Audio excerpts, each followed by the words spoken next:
Have you ever eaten your feelings? If you have, you're not alone and you've made it to the right place. I'm Carly Myers, your friendly stress management expert, and this month we're talking about physical health. Now, I brought on a good friend and emotional eating expert, Jessica Procini. Now, she is on a mission to help high achieving women heal the roots of their emotional eating so that they can use food as fuel rather than as a way to cope, soothe, or attempt to escape from their busy, stressful lives. Now, from over a decade of research and her own personal emotional eating journey, Jessica consciously created her uniquely effective escape from emotional eating process and programs because, quite frankly, Overeaters Anonymous didn't resonate with her. And the 932 hours she spent in therapy never helped her end her fight with food. I laugh. We've all been there, right?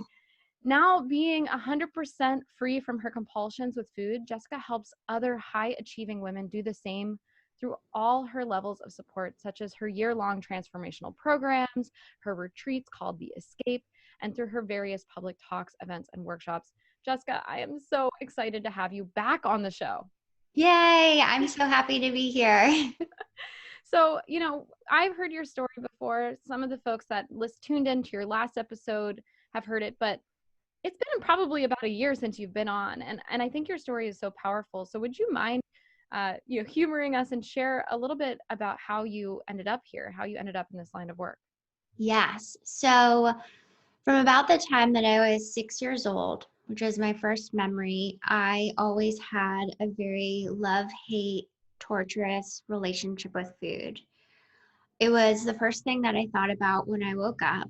It would haunt me all throughout the day. And it would be the thing that I would think about right before I closed my eyes at night. Food always had control over me. And as I moved through my life and life got more and more difficult, especially the most challenging times, food was a safety blanket for me. It was a place that I would find comfort. I would soothe myself and try to armor up for the really stressful, overwhelming life that I lived.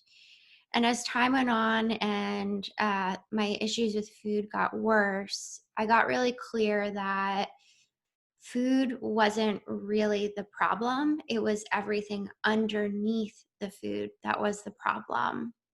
And I had tried to talk to friends about it and they couldn't understand what I was going through. I tried to seek help and they just wanted to put me on antidepressants. And I never fit the stereotype of Overeaters Anonymous. I didn't have hundreds of pounds to lose. I knew how to eat healthy, I just wasn't doing it. And it was at that point that I really felt hopeless and deeply misunderstood, that I got really clear that there had to be another way. There had to be another way to heal my relationship with food. And it was through 10 years of discovery and research that I uncovered the 4 roots of emotional eating. And from that, I really dedicated my personal experience to healing them. And when I did, everything changed. Now, fast forward to today, it's been over 4.5 years since I have emotionally eaten or overeaten in any capacity. I have a peaceful, nourishing, healthy relationship with food. Food is a nourishing asset. It is no longer a way that I hide or escape or destroy myself. It is literally the thing that is the foundation on which everything is built. And now I help other people like myself who have a very stressful, high achieving lifestyle and need to use food as fuel instead of a way to self destruct.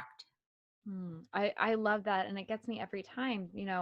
I have clients who have, shared a very similar story, right? And, going into Overeaters Anonymous, for instance, and not fitting that they didn't feel like I don't belong here. I look normal, but my relationship behind closed doors with food is so unhealthy. And then going into the restriction piece, like you can never eat this food ever again. And I know that you don't teach that. It's all No. about have fixing the root, getting to the root. And I really love that. So I just want to be clear. um how would you define, for our listeners, like how would you define emotional eating? So I define emotional eating as using food for a purpose other than fuel. Plain and simple, keep it clear. So this has nothing to do with what you are eating. So you can overeat healthy food, which I did for a very long period of time and was under the illusion that I wasn't emotionally eating because I wasn't eating 10 bags of potato chips. But whether you're eating, something healthy or not does not constitute emotional eating. It's about why you are eating. And for me, it was to avoid, distract, to numb, to celebrate. It was all the emotional stuff. Yeah. And and emotional eating also has nothing to do with quantity. You don't sort of cross a threshold once you have 5 cookies, right? It's like the little things, and the little aspects where we are not in integrity. And that's what emotional eating is, and healing it is about coming back into integrity with your physical needs, your emotional needs, and having those needs met in a healthy way. Yes, I love that. And I keep thinking about that commercial. I don't even know if it was a commercial, but I remember hearing Oprah say like she was overeating almonds. And I was like, how is that possible? Like, I would never, like, 'cause I don't like almonds that much. I'm like, how is that possible? But, like, it's true. Like, she's thought she went to like, well, I'm eating healthy, so I'm not, it doesn't matter. But that's Yeah. where emotional eating shows up. So Yeah. I'm curious because, like, thinking about Oprah and, like, the Weight Watchers trends and the diets and the meal plans and the, like, all of that. What is your take on that? And what can we do if we're like, oh crap, this is me, I'm eating my feelings? Yeah. So the diets, the meal plans, portion control, cleanses, I mean, you name it, everything under the sun does not help emotional eating. Um, it completely misses the roots of what's going on and what truly is, at the core of it.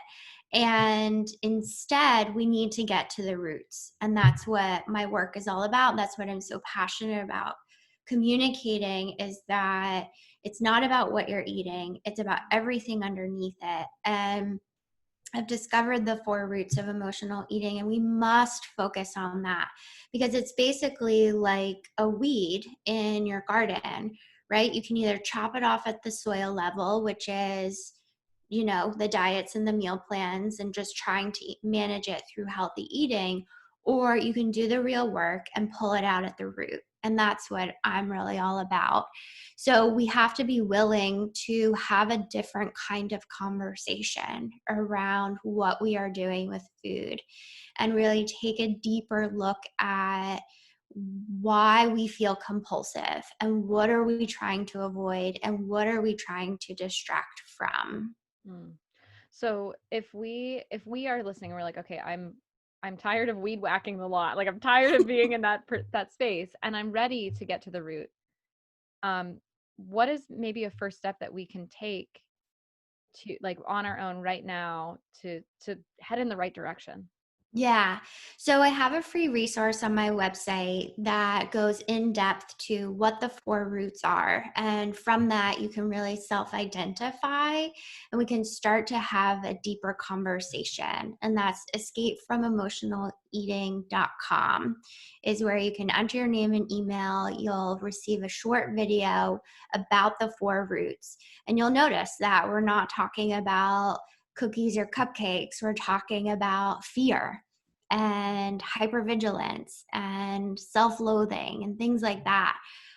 So my recommendation would be to go to escapefromemotionaleating.com right now, enter your name and email, watch that video. It's 3 minutes long. And let's start to look deeper beneath what's really going on in your relationship with food. Wonderful. 3 minutes or less, guys. No excuses. It's free. No excuses, right? Now, I want to know, for those of you who are listening, did this resonate with you? Like, are you in that space? And if it resonated, you don't have to say anything. You can put a little hands up. If you know somebody, you can put a little thumbs up. We just want to know that you want to hear more like this. Now, we also have some big news, and this news is that the Stress Less space is back, and it's more affordable than ever. This is a self-love accountability group, and it's self-love taken to a whole new level. Join us twice a month for 1 hour group accountability sessions to make sure you stay on track with your self-care goals and aspirations. Now, you can find more information by going to stresslessco.com/virtual stressless space. This concludes this episode of the Stress Less Show. If you've enjoyed this week's episode, let us know by giving us a big old thumbs up and hitting that follow or subscribe button. Thanks for listening, and we'll see you next week.